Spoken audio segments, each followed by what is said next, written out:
Avant de commencer mon propos sur la gouvernance de la Seine, je tiens évidemment à mon tour à remercier l'ensemble des services de la ville, et Emmanuel Diolo en particulier, les élus qui ont participé aux travaux de cette mission sur la Seine, et enfin mon collègue du 20e arrondissement Thomas Chevandier, rapporteur, et mon ami Grégory Canal qui a présidé cette mission avec le talent qu'on lui reconnaît tous.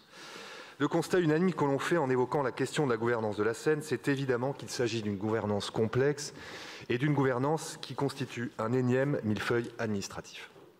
En effet, une multitude d'acteurs publics interviennent dans la gouvernance. Certains dépendent de l'État, d'autres sont locaux et leurs compétences se confondent parfois.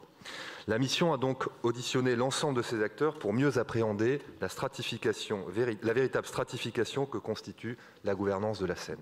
Ces acteurs, ce sont notamment la préfecture de région, la préfecture de police, Voies navigables de France, qui assure la navigabilité du fleuve et la gestion du chenal, AROPA, l'Alliance des ports de Paris, du Havre et de Rouen, qui ont fusionné au 1er juin dernier dans un établissement public unique, l'Agence de l'eau Seine-Normandie, la métropole du Grand Paris, les régions Île-de-France et Normandie, enfin la délégation interministérielle au développement de la Seine, dont la mission est d'élaborer une vision stratégique et de donner une cohérence à cet ensemble disparate.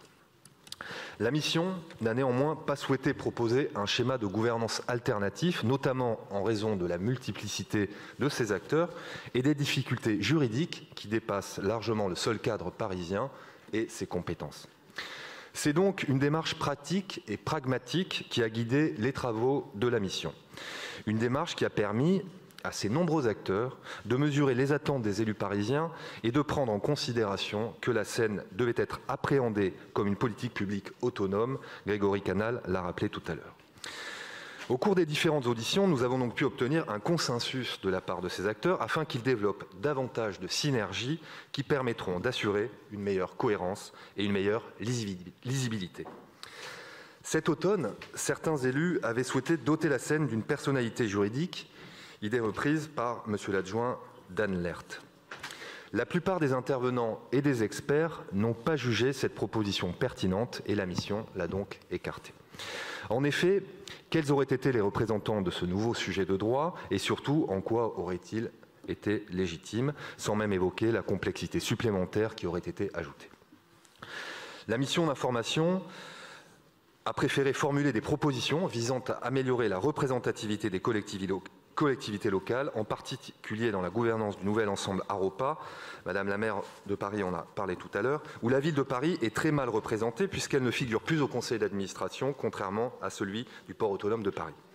Nos préconisations ont donc été les suivantes. Garantir une représentation des collectivités à hauteur de 50% des membres du conseil territorial d'AROPA. Cette meilleure représentativité passe notamment par la prise en compte de l'avis des élus locaux et notamment des maires dans le renouvellement des concessions attribuées par le port de Paris AROPA. Donc, la deuxième préconisation, c'est créer une commission des concessions dans laquelle la ville et les arrondissements concernés seront représentés, tenant compte de la pluralité politique, afin d'intégrer effectivement la ville de Paris dans le processus de choix des renouvellements des concessions gérés par AROPA. Cette commission participerait à l'élaboration du cahier des charges et la ville et les arrondissements concernés seraient systématiquement membres des jurys d'attribution des concessions. Enfin, elle recevrait communication de l'ensemble du calendrier des renouvellements des concessions afin de déterminer collectivement une stratégie cohérente d'attribution sur l'ensemble du linéaire parisien. Et enfin, la mission a souhaité envisager une nouvelle modalité de répartition du domaine public où les zones du linéaire des berges, dévolues à d'autres activités que la logistique, seraient rendues aux collectivités locales. J'en conclurai par là, en tant qu'élu de la métropole du Grand Paris, j'appelle de mes voeux depuis longtemps un Grand Paris qui irait de Paris au Havre. Le port du Havre, que la mission a d'ailleurs eu l'occasion de visiter. Un port qui représente une formidable infrastructure, méconnu malheureusement, et un atout indéniable pour Paris et son rayonnement international comme ville-monde.